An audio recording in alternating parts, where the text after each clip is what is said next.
Hi, Jerry with BoaterInput. If your boat has a heading sensor that suddenly stops working, I'm going to share with you a quick little tip that just might save your day.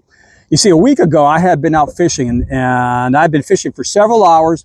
I just moved to a new spot and I was going to hit some offshore waypoints when I noticed that my graph was spinning. And when I checked it, I realized that my heading sensor was no longer operating, which was, again, pretty odd because it had been working earlier in the day.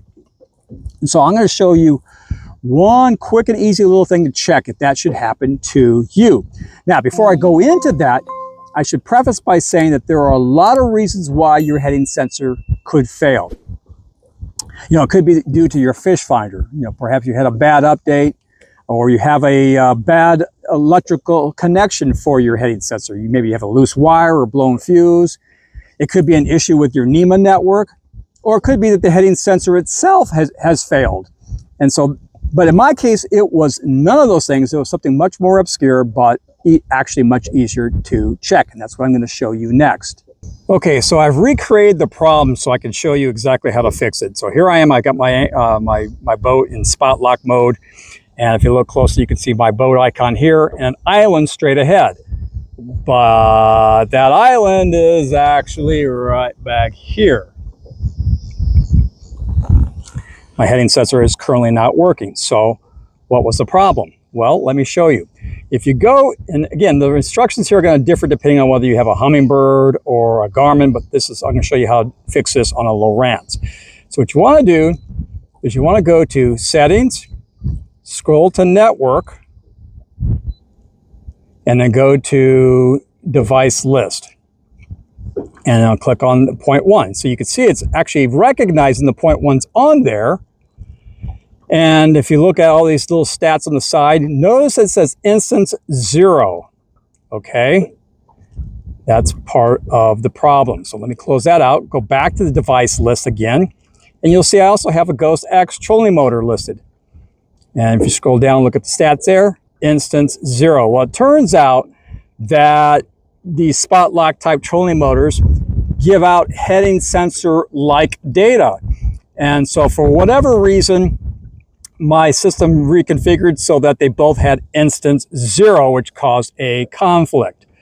So, and I'll show you some additional proof of that. If you go to data sources and you go to your vessel and you look at your heading, you'll see it says 0.1 invalid, okay, because that has a conflict. In fact, in some cases, it might not even show heading as a category when you have that conflict. But in this case, it shows 0.1 invalid. Now I'm going to show you how to fix that.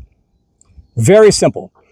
You go back, again, you're in Settings, go to Network, you go to your device list, you pick your 0.1, and then what you want to do is go to Configure, and all you got to do is change this instance from 000 to 001 and save it. Okay, now let me show you what happens when we go back. I'm going to go back, and I'm going to go back into Data Sources, Vessel, Heading, 0.1. You'll notice it no longer says invalid. Okay, so we've removed that conflict, and now it's taken the information from the proper location. And so now you see the island is actually behind me. So now it's showing everything exactly as it should be. So again, a little trick. Again, that may not be the cause of your issue, but it's very simple to do. So if your heading sensor suddenly stops working, go ahead and do that. It just might save your day. So if this tip helped you out and was the cause of your problem, let me know by dropping a comment down below. And if you like this video, be sure to click on that like button and subscribe to my channel to get my weekly tips and insights for boaters. In the meantime, thanks for watching, and I will see you on the water.